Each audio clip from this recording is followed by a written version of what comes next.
Hello dear students, welcome in today's class. बच्चों, आज हम फिर से आपका एक न्यू चैप्टर स्टार्ट करने जा रहे हैं। Okay, so this is your chapter number 16 and the name of the chapter is physical features of the India, sorry of the earth. हमारी अर्थ का फिजिकल फीचर कैसे हैं वो हम इस चैप्टर में डिस्कस करेंगे। ओके, क्या क्या टॉपिक्स पढ़ेंगे हम? First is the earth and its structure, earth और उसका structure. Second, continents and oceans. Third, rivers and last, land forms on the earth. Okay, let's start. Our first topic is the earth and its structure. Okay,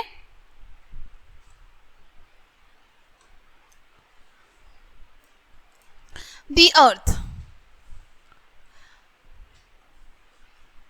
The earth is many years old. हमारी अर्थ जो है वो बहुत पुरानी है, कई बहुत बहुत बहुत ज़्यादा पुरानी है। It is a almost spherical in shape. वो शेप में कैसी है? स्फेरिकल है।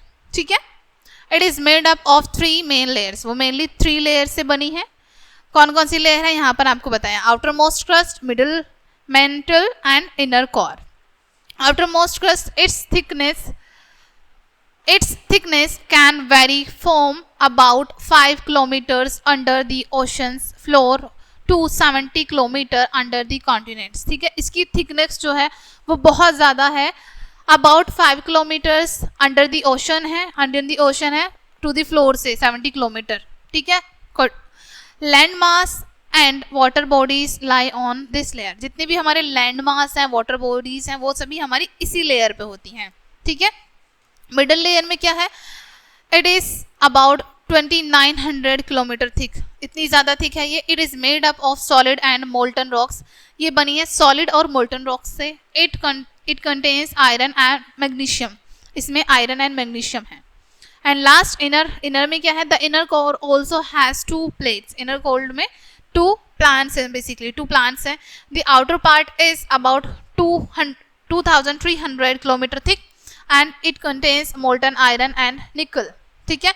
इसकी जो आउटर पार्ट है वो इतना थिक है, 2300 किलोमीटर थिक है। ठीक है। और इसमें मोल्टन आयरन और निकल है। The inner core is about 1200 kilometre thick and contains iron. और जो इनर कोर है वो 1200 किलोमीटर थिक है और उसमें आयरन है कंटेन। ठीक है। Next, contents and oceans, sorry continents and oceans. The surface of the earth is made up of land and water. जो हमारी अर्थ का सरफेस है वो लैंड एंड वाटर से बना है, right. The land covers about 29% and the water about 71% of the earth surface. जो land है, हमारी लैंड ने लगभग 29% हमारी अर्थ का स्पेस कवर किया हुआ है और 71% पार्ट पर अर्थ के वाटर है। The large land masses are called continents. जो लार्ज लैंड होते हैं, लैंड मैसेस होते हैं, उनको हम कॉन्टिनेंट्स कहते हैं। While the large water bodies surrounded the continents are called the oceans. और जो लार्ज वाटर बॉडीज होती हैं, बहुत विशाल वाटर बॉडीज होती हैं जो कॉन्टिनेंट्स के आसपास ही होती हैं, उनको हम ओशंस कहते हैं। There are 5 oceans on the earth. Earth पर 5 ओशंस हैं। देर आर कौन कौन से हैं?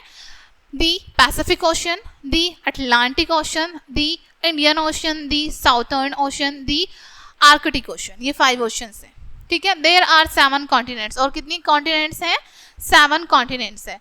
In order of their size there are Asia, Africa, North America, South America, Antarctica, Europe and Australia. ठीक है। 7 कॉन्टिनेंट्स एंड 5 हमारे ओशंस हैं। ठीक है। Asia is the largest continent in the world both in area and in population. Asia जो है वो largest continent है पूरे वर्ल्ड में, दोनों रूप में। किस किस में? एरिया में भी एंड पॉपुलेशन में भी। Africa is the second largest continent. Africa second largest continent है। Australia is the smallest continent and 6th largest country in the world. Oceania जो है सबसे छोटा कॉन्टिनेंट है और 6 नंबर पे लार्जेस्ट कंट्री है वर्ल्ड में। Asia and Europe together is known as Eurasia. ठीक है। एशिया और यूरोप मिलके क्या बनते हैं? Eurasia. Okay. Next, other than the 7 continents the rest of the land on the earth surface is made up of large islands and island groups that rise above the oceans and sea.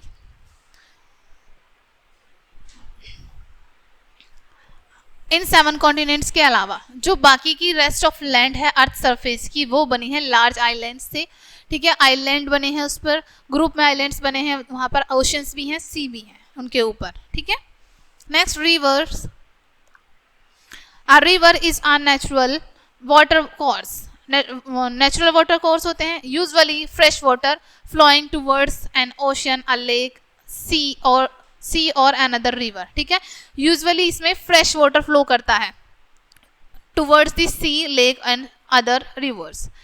In a few cases, a river simply flow into the ground or dries up completely before reaching another body of water, ठीक है। कुछ cases में river जो है simply flow करती है, ठीक है, ग्राउंड ऑफ वाटर की तरह, ग्राउंड ऑफ और ड्राई, जहाँ पर ड्राई होता है बिल्कुल वहाँ पर, ठीक है, वाटर बॉडीज तक पहुँचने से पहले। Next topic is land form on the earth. Any natural shape of the earth's surface is known as a landform। कोई भी नेचुरल सरफेस अर्थ की जो होती है उसको हम लैंडफॉर्म के नाम से जानते हैं। Landforms include mountains, hills, valleys, plains and plateaus. Landform में क्या क्या इंक्लूड होता है? माउंटेन्स आते हैं, हिल्स आते हैं, वैलीज आती है, प्लेन्स होते हैं और प्लेट्यूज होते हैं। प्लेट्यूज क्या होते हैं? A plateau is a flat topped highland. Plateau flat और टॉप थोड़े उठे आइलैंड होते हैं, ठीक है, हाईलैंड होते हैं, ठीक है। It is also called table land, इनको हम टेबल लैंड भी कहते हैं। प्लेट्यू मैनी हैव वन और मोर साइड्स विद स्टेप स्लोप, ठीक है। प्लेट्यू के पास एक से ज़्यादा स्टेप स्लोप्स होती हैं, ठीक है। The height of plateau often varies from a few 100 metres और several thousand मीटर्स। जो प्लेट्यूज होते हैं इनकी हाइट कुछ 100 मीटर से 1000 मीटर्स तक भी होती है। Like mountains, plateau also have be young और ओल्ड। माउंटेन्स की तरह प्लेट्यू भी यंग और ओल्ड होते हैं, okay. The Deccan plateau in the India is one of the oldest plateaus. जो सबसे ज़्यादा ओल्डेस्ट है इंडिया में प्लेट्यूज, वो कौन सा है? Deccan plateaus. In plateau area there may be 7 waterfalls. Plateau area में भी 7 वाटरफॉल्स हैं। The Jog Fall in Karnataka in India is a famous waterfall। Jog Fall Karnataka India में है, जो कि फेमस वाटरफॉल है, ठीक है। Next, valleys. इमेज शो वहाँ पे की है वैलीज की आपको। अ valley is a lower area between hills and mountains. Hills and mountains के बीच में जो लोअर एरिया होता है वो वैलीज होती हैं। टिपिकली विद आर रिवर और स्ट्रीम्स फ्लोइंग थ्रू इट, ठीक है। और टिपिकली उनमें से रिवर्स या फिर कोई भी स्ट्रीम फ्लो करती है। When water runs down mountain sides and hill sides, it wears away the rocks and soil it passes over, ठीक है। जब वाटर रन करता है माउंटेन्स की तरफ से या फिर हिल साइड की तरफ से, तो उसमें बहुत सारे रॉक्स और सॉइल उसके साथ पास हो जाते हैं। Over long period of time the water craze out V shape groove, ठीक है। और लंबे पीरियड ऑफ टाइम में जो ये वाटर है वी शेप की ग्रूव्स बना देते हैं। The grooves get deeper and wider finally forming low and areas are called valley. अब ये जो ग्रूव्स होती हैं और ज़्यादा डीप होती जाती हैं, ऐसे ही बनती रहती हैं, और इन एरिया को हम वैलीज कहते हैं। Other valleys typically U shaped are formed by glaciers. Other valleys जो हैं, जो ग्लेशियर्स के द्वारा फॉर्म की जाती हैं, वो ज़्यादातर यू शेप की होती हैं। नेक्स्ट, प्लेन्स, मैदान। A relatively flat and low lying rest expanse of land is called plain, ठीक है। रिलेटिवली यानी कि जिसको हम नॉर्मली जानते हैं बहुत अच्छे से, लो एरियाज होते हैं जहाँ पर हम रेस्ट करते हैं, लैंड होती है, उसको हम प्लेन कहते हैं। Most of the plains are formed by soil of rivers coming from mountains. Most of the plains जो होते हैं वो कैसे फॉर्म होते हैं? रिवर्स के थ्रू सॉइल आ जाती है वहाँ पर माउंटेन्स से, ठीक है। Plains are formed by deposit bought by river. Plains कैसे बनते हैं? ज़्यादातर रिवर्स के फ्लो के साथ जो भी आता है वो इकट्ठा होता जाता है और उससे प्लेन बनते हैं। Plains can be dry and grassy farmlands. Plains जो हैं वो ड्राई होते हैं और ग्रासी फार्मलैंड होते हैं, यानी कि घास फूस होती है वहाँ पर, और सूखे भी होते हैं। Next, deserts. A large waterless desolate area of land with little or non vegetation typically covered with sand are known as deserts, ठीक है। अब जहाँ पर बहुत कम पानी हो, लार्ज एरिया हो, वाटरलेस हो, उसमें बिल्कुल पानी नहीं है, डिसोलेट एरिया हो, ठीक है, वहाँ पर बहुत कम वेजिटेशन होता हो, यानी कि सब्जियाँ नहीं उगती हैं वहाँ पर ज़्यादा, टिपिकली वो सैंड से कवर रहता है पूरी तरीके से, उसको हम किस नाम से जानते हैं? डेजर्ट के नाम से। Deserts get very little rain and are mostly covered with sand. Deserts जो हैं उनको बहुत कम रेन मिलती है और मोस्टली कवर रहते हैं वो सैंड से। Most landforms are created through natural processes such as erosion due to wind and rain. Mostly जो लैंड फॉर्म हैं वो क्रिएट होते हैं नेचुरल प्रोसेस से, जैसे इरोजन हो गया, विंड एंड रेन से इरोजन होता है, सोइल इरोजन उससे। They also form because of weather condition such as frost and chemical action. Weather condition की वजह से भी ये बनते हैं, जैसे फ्रोस्ट हो गया या फिर केमिकल कंडीशन होगी, केमिकल एक्शन हो गया। Other natural events such as the eruption of volcanoes and earthquakes also shape the land. और हमारे अदर जो नेचुरल इवेंट्स होते हैं, जैसे इरप्शन हो गया, वोल्केनोज, अर्थक्वेक, ये भी शेप देते हैं इसको, लैंड को। नेक्स्ट माउंटेन्स, ठीक है, माउंटेन्स की इमेज वहाँ शो की है। अ mountain is any natural elevation of the surface, ठीक है। माउंटेन क्या होते हैं? नेचुरली एलिवेशन सरफेस होते हैं अर्थ पर। It is considerable higher than the surrounding areas, ठीक है, जो हमारे सराउंडिंग एरियाज होते हैं उनसे हाई होते हैं ये। Some mountains are even higher than the clouds, और कुछ माउंटेन्स क्लाउड्स से भी ज़्यादा हाई होते हैं। The mountains may have a small summit and a broad base. Mountains जो होते हैं उनके पास छोटे समिट और ब्रॉड बेस होते हैं। Since the climate becomes colder as we go higher in the mountain, ठीक है, जैसे जैसे हम ऊपर की तरफ जाते हैं माउंटेन की तरफ, तो जो हमारा वेदर है वो ठंडा होता जाता है। In some high mountains there are permanently frozen river और ice, और कुछ mountains पर permanently frozen rivers और ice होती है। They are called glaciers, जिनको हम glaciers कहते हैं, जहाँ पर सिर्फ बर्फ होती है, ठीक है।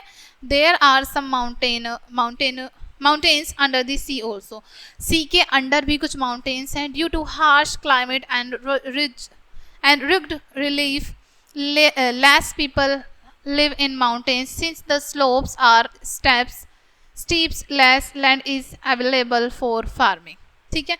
harsh climate की वजह से जो वहाँ के लोग हैं माउंटेन पर बहुत ही मुश्किल से रह पाते हैं, वहाँ पर स्लोप्स बनाते हैं वो स्टीप्स अपने स्टेप्स को रखने के लिए, और लेस लैंड होती है फार्मिंग करने के लिए उनके पास।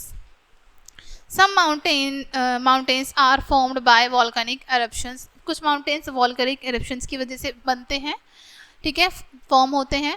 When molten rocks from deep inside the earth rise to the surface and pour out in the form of lava from volcanoes they form mountains, ठीक है।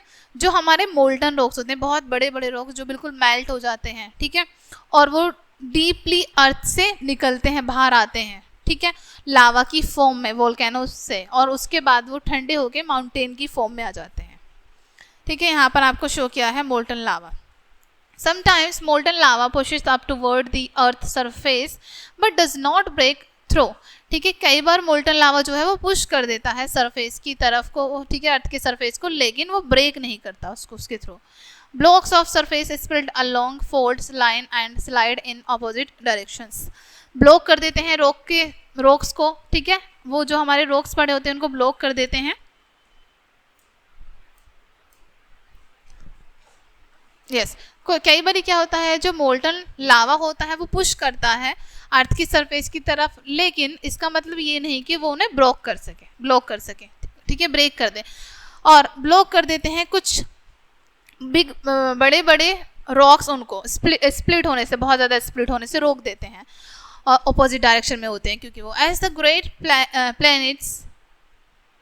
Plates on the earth crust move toward each other, तो तब क्या होता है, जो great plates होती हैं अर्थ के क्रस्ट की, वो एक दूसरे की तरफ मूव करती हैं। The sediments deep below the earth surface are squeezed up to form mountain range, ठीक है। अब ये जो सेडिमेंट होता है इसको अर्थ अपनी तरफ स्क्वीज कर लेती है और माउंटेन की फॉर्म में आ जाते हैं ये। Hills, a hill is a landform that extends above the surrounding terrains. Hills क्या होती हैं? लैंड फॉर्म होती हैं जो एक्सटेंड करती हैं अबव दी सराउंडिंग, है हमारी सराउंडिंग से थोड़ा ऊपर होती हैं, Hills often have distinct summit, although in area with deep topography, a hill may refer a particular section of flat terrain without massive summit. Yes और अक्सर देखा जाता है जो हिल्स होती हैं वो डिस्टिंक्ट सबमिट करती हैं उस एरिया में जो वहाँ का होता है टोपोग्राफी एरिया जो होता है हिल्स को, ठीक है, और उसे रेफर करती हैं पर्टिकुलर सेक्शन में जिसको जो फ्लैट कर देता है ट्रेन में बिना किसी मैसिव सबमिट के। ओके, यहाँ पर आपको हिल्स की इमेज भी शो की है। ओके डियर फ्रेंड्स, ये चैप्टर आपका यहीं पे फिनिश होता है। आई होप ये चैप्टर आपको अच्छे से समझ आया होगा। मिलते हैं नेक्स्ट वीडियो में एंड थैंक्स फॉर वॉचिंग।